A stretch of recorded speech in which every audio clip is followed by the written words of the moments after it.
Sziasztok! Folytatjuk a 3-as kapcsolati kirakást. Akik nem látták az előző részt, annak elmondom, hogy 3-as kapcsolati kirakást én úgy csinálom, hogy van az együtt élő pár, akik az életvitelszerűen együtt élik a napjaikat, és van a másik pár, akik lehet, hogy naponta találkoznak, de életvitelszerűen nem élik együtt az életüket, és a középső személy az, aki mind a két kapcsolatban ugyanaz, és az előző részben megnéztük azt, hogy mi a helyzet a kapcsolatokban, hogyan élnek ők, hogyan vannak egymással, és hogyan gondolkodnak egymásról, ebben a kapcsolatban és ők a másikban. És most azzal folytatjuk, hogy megnézzük, hogy mit éreznek egymás iránt az egy-egy kapcsolatban, és ha előzőekre is kíváncsiak vagytok, már pedig javaslom, mert ez összefügg, és abból megtudhatjátok nagyon sok mindent. A lényeg az, hogy megtudhatjátok azt is, hogy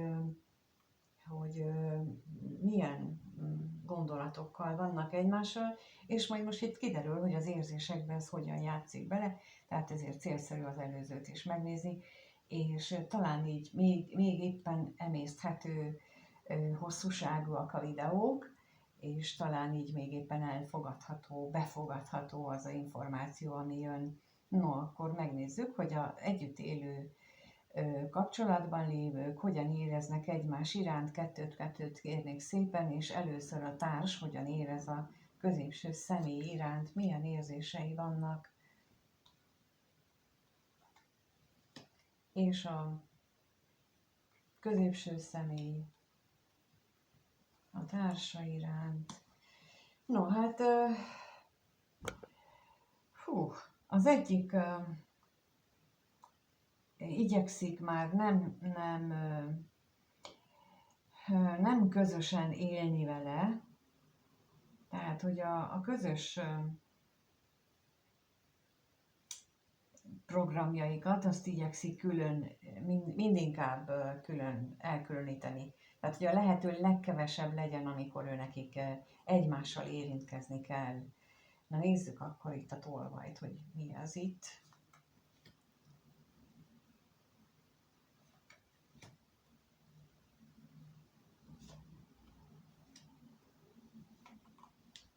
És a örvendezésre is kérek szépen.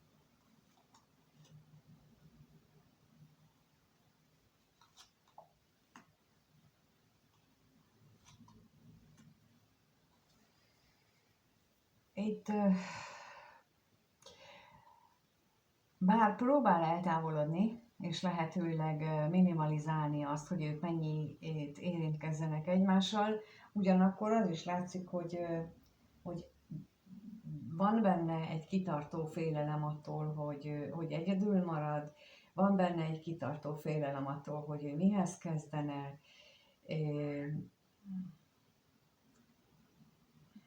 és akkor ezt így oldja meg. Így oldja meg, hogy igyekszik akkor, hogy nem nagyon találkozunk meg legfeljebb megírjuk egymásnak azt, hogy mit csináljunk. Nagyon sokszor láttam már ilyet, hogy ha aki teheti, az például külön lakásban lakik, vagy elmegy jó messzire dolgozni, amikor ilyen nagyon hosszú távú különlétekről van szó, mert olyan munkát talál egyik vagy másik, azért ott mindig gyanús, hogy a háttérben ilyesmiről is szó lehet, hogy ők valójában nem mondják meg egymásnak, de mégis ott van, hogy én nem akarom veled tölteni a napjaimat, meg az életemet. És ez így benne lehet a pakliban. És a középső személy részéről pedig hát olyan, minthogyha hát megnézzük, hogy ő miért bizonytalan, illetve mi az, amire itt vágyik, mert itt nagyon sok minden lehet. Először a bíróra kérnék szépen, hogy mi az, amit itt a bíróval jelent. Amit a reményre is kérnék szépen.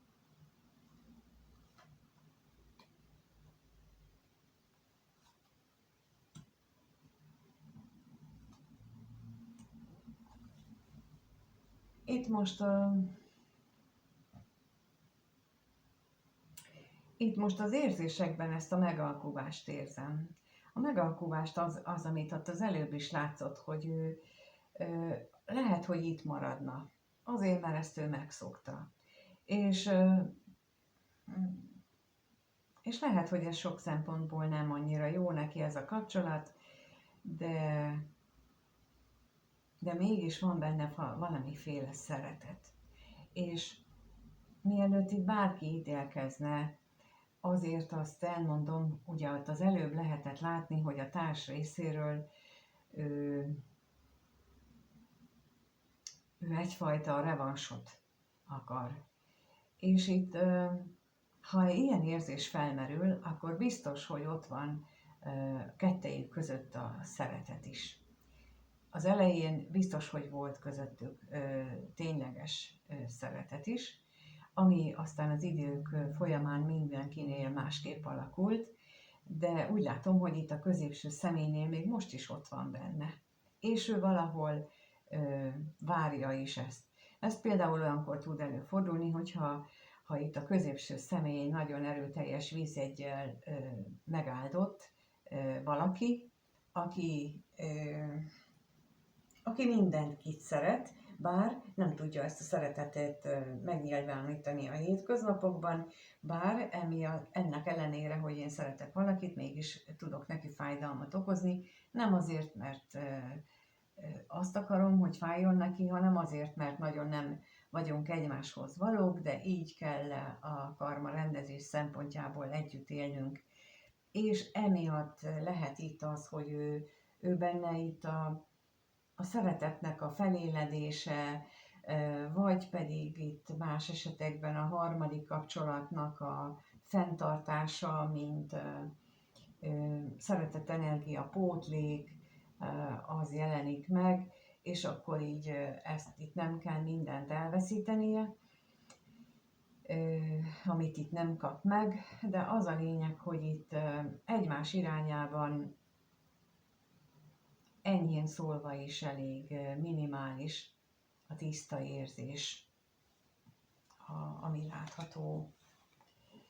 És akkor megnézzük, hogy a középső személy és a harmadik személy között milyen érzések vannak, mit éreznek egymás iránt. Kettőt kérek itt is. Először a középső személy hogyan érez a harmadik személy iránt, mit érez iránta. És a harmadik személy a középső iránt.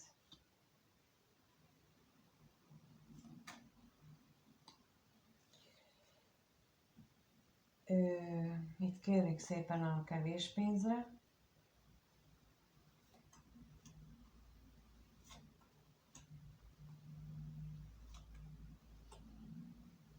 És a vágyra is.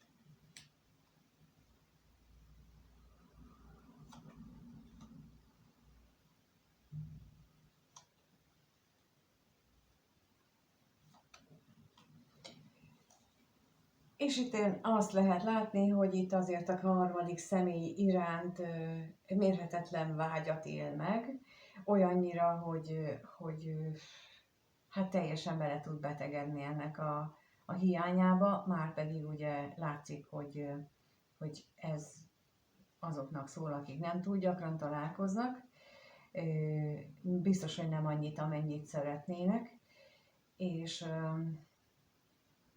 és itt mégis a középső személy vágyaiban megjelenik nem csak a testiség, az talán nem is annyira erős, hanem sokkal inkább azok a mélyebb érzések, amit akkor él meg, amikor ő magába mélyed és bele gondol, hogy milyen lenne itt egy újabb, vagyis milyen lenne ez a kapcsolat, ha ez egy másik szintre emelődne.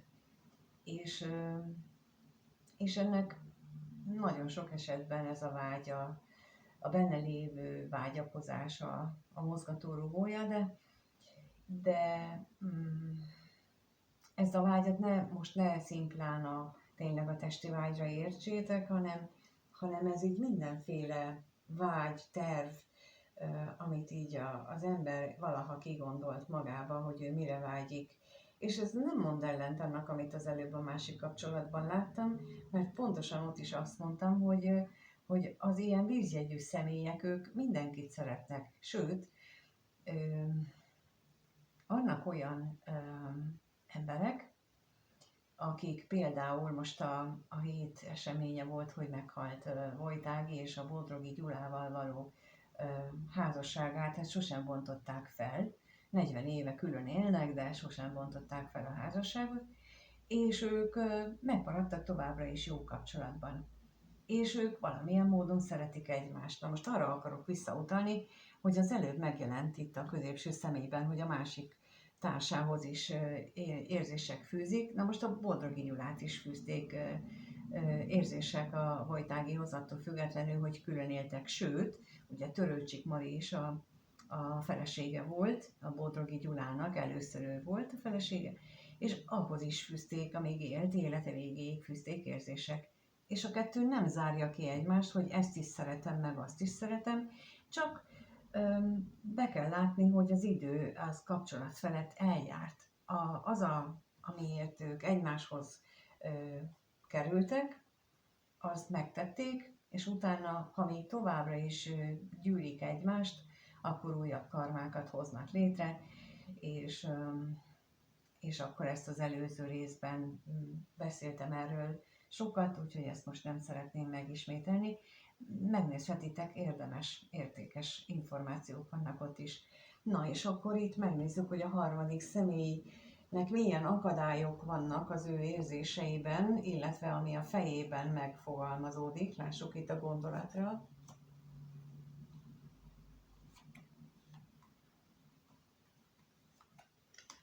És az ellenségre.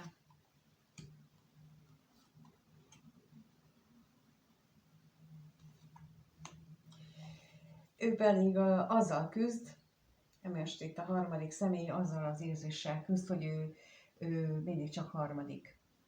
Hogy őt nem vállalják fel, hogy ő neki mindig olyan kapcsolatai vannak, ahol őt nem vállalják fel, vagy őt csalják meg, tehát ahol ő nem elég értékes. És itt megint utalok arra, hogy az előző részben pont erről beszéltem, hogy itt nagyon fontos lenne, ha ez a két személy valaha valódi boldog párkapcsolatot szeretne, és ő rászánja magát erre az magasabb szintre emelésre, akkor életbevágó, hogy itt a harmadik személy ezen az érzésvilágán, ezen változtasson. Ha nem változtat, akkor sokkal, de sokkal hamarabb lép le a középső személy, mint az előző kapcsolatából. Mert hogy hamar fel fogja ismerni ugyanazokat a jeleket, és már nem fogja megtenni azt, hogy olyan sokáig marad benne, mint a másikban. No, hát akkor megnézzük, hogy mire lehet számítani az egyes kapcsolatokban. Lássuk akkor, hogy akik együtt élik a mindennapjaikat, náluk hogyan alakul a kapcsolatuk a következő 1-2 hétben. Mit tudhatunk meg az együtt élő kapcsolatáról itt a következő 1-2 hétben? Mit tudhatunk meg, hogyan alakul az ő kapcsolatuk?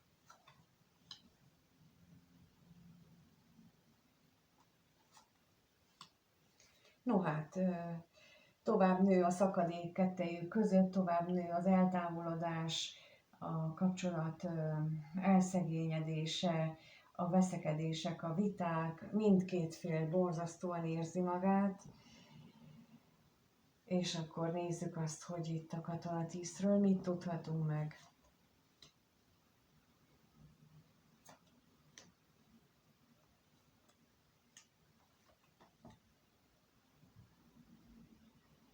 És hiába van hiába nosztalgiázna egyik vagy másik, vagy akár mind a kettő, előbb-utóbb feltör belőlük az a rossz, amit egymásból kiváltanak.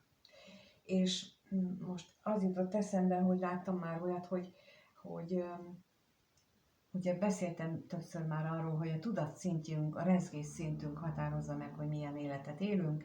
Aki rosszul éli meg az életet, annak biztos, hogy alacsony a rezgésszintje, és biztos, hogy emelni kellene rajta, és biztos, hogy nem akar beleállni, itt ül és hallgatja a videókat újra, és azt hiszi, hogy ettől jobb lesz. Nem lesz változás, nem fog történni semmi, mert, mert nem jön a sült galamb. Viszont amit itt látunk, hogy újra és újra veszekedés lesz, és hiába várják a régi dolgok megváltozását, azért nem tud bekövetkezni, mert az egyik fél hiába kezd emelkedni, ha a másik visszahúzza. Ugyanazon a szinten van. És amikor két ember egy párkapcsolatban él, mind a kettő alacsony szinten van, ugyanis ha valamelyik őjük följebb emelkedik, és érzékeli ezt, akkor lehetősége van azon változtatni. De ha nem változtat, akkor visszacsúszik. Tehát ez a két döntési lehetőség van minden esetben, amikor egy párkapcsolatban krízis történik, vita, veszekedés, mindegy, hogy mind nevezem, hogy beleállok-e és változtatok rajta, nem mindig azt jelenti, hogy elválok, hanem én megváltoztatom magamat, vagy visszacsúszok, és ugyanúgy, vagy még lejjebb süllyedünk mind a ketten, mint ahol voltunk. Ez látszik itt, hogy ebben a kapcsolatban is ez lesz a tét a következő 1-2 hétben. Nézzük a veszteséget, mert középre a veszteség jött ki.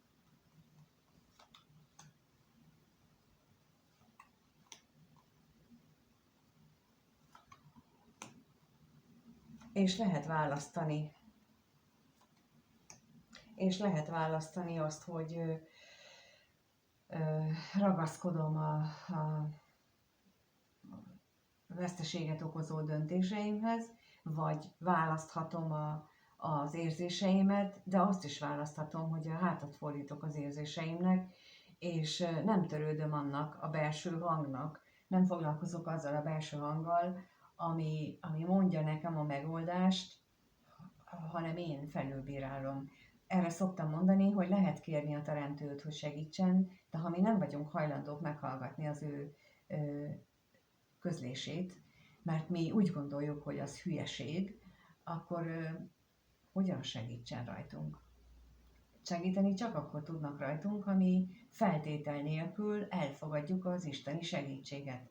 De mi nem tudjuk feltétel nélkül addig, ameddig az egónkat meg nem tanítjuk együttműködni. És itt ez lesz a kulcs feladat, ez lenne ebben a kapcsolatban a kulcs feladat, hogy így elkezdjenek ők emelkedni, tudatszintileg, rezgésszintileg emelkedjenek, mert az vinné ki őket, egyébként pedig ez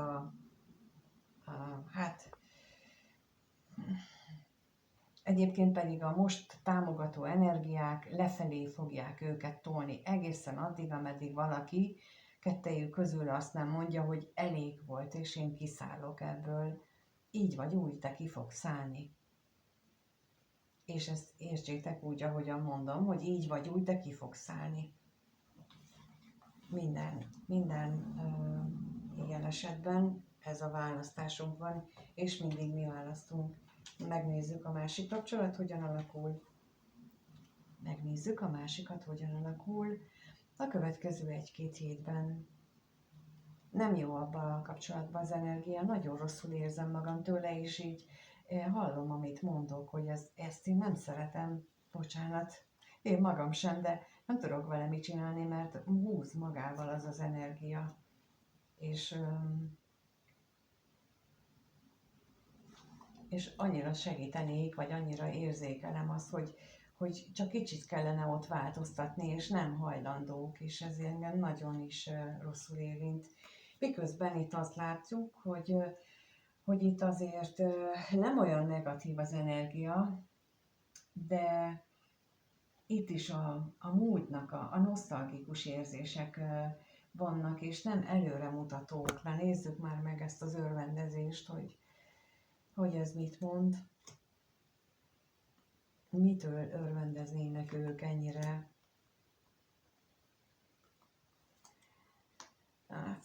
ne a titkos örömöktől. A gyermekre Isten kérnék szépen.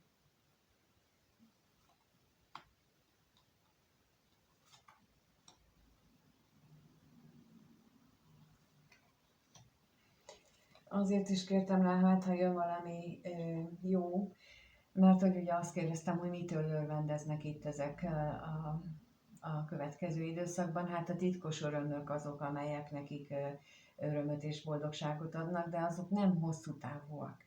És itt megint a harmadik személy felelősségére hívom fel a figyelmet, ha már a középső személy ilyen helyzetbe hozta mind a kettőt, mind a hármójukat, akkor itt a harmadik személynek van döntő hatása erre az egészre, mert itt fontos lenne meghatározni a konkrét célokat, reményeket, vágyakat, ezeket konkrétan akár megfogalmazni, leírni, hogy én magamtól mit várok el, hogy én ki vagyok én, mit csinál velem ez a kapcsolat, ezeket megfogalmazni, leírni, és utána ezt egy másik időpontban átolvasni, és elolvasni magamról a véleményemet. Így szembesülni.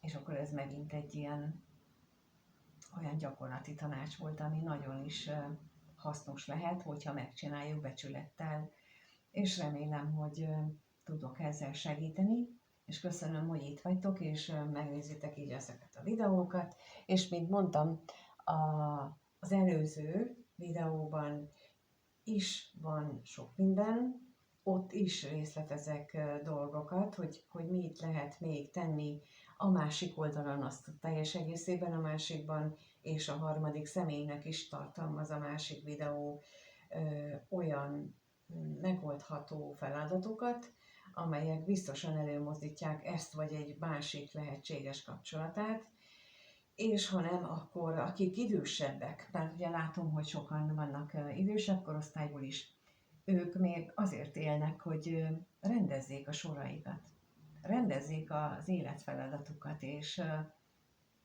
sosincs késő hozzá. Még 80 évesen sincs késő azt mondani, hogy mennyi mindent csináltam az életben. Ezen most kéne változtatni, meg elengedem azokat a tartozásokat, amivel nekem úgy érzem, hogy mások tartoznak. Ezt mind megtehetem 80-90 éves koromban is. Úgyhogy kívánom, hogy ezt minél többen tegyük meg, mert ettől leszünk majd a más világon, ettől kerülhetünk jobb helyre. És a hinduk meg a buddhisták vallása szerint, illetve az ő életvitelük szerint, ők az életük utolsó részében, körülbelül 60 éves kor után kifejezetten csak és kizárólag erre fókuszálják a figyelmüket, hogy hogyan tisztázzák le az életüket, hogy úgy lépjenek át a más világba, hogy méltók legyenek arra, hogy ők egy tisztább szintre jutnak, mint ahonnan jöttek.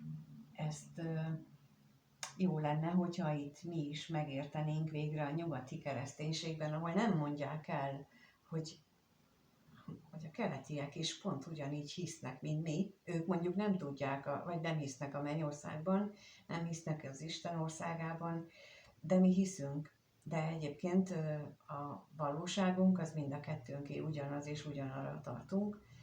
Úgyhogy jó lenne, hogyha ilyen szempontból is tudnék segíteni, akik itt vannak és nézik. Úgyhogy köszönöm, ha megnézitek a másik videót. Köszönöm a lájkot, feliratkozást, a kommenteket is. Aki nem érti, hogy miről szól a videó, akkor annak javaslom, hogy jelentkezzen nálam, és akkor elkezdünk egy ilyen kurzust, ahol ilyen dolgokról, ilyen spirituális és szellemi dolgokról tanulnánk, ahol elmondom ezeket az összefüggéseket, azokat is, amit nem nagyon lehet máshol olvasni, amiket én magam szedek össze, én magam rakok össze, és meg azokat is, amiből összerakom, tehát egy ilyen szellemi fejlesztő kurzusra is lehet jelentkezni, amivel emelni lehet a rezgésszintet, hogyha beletesszük a munkát. Köszönöm szépen mindenkinek még egyszer, és minden jót kívánok. Sziasztok!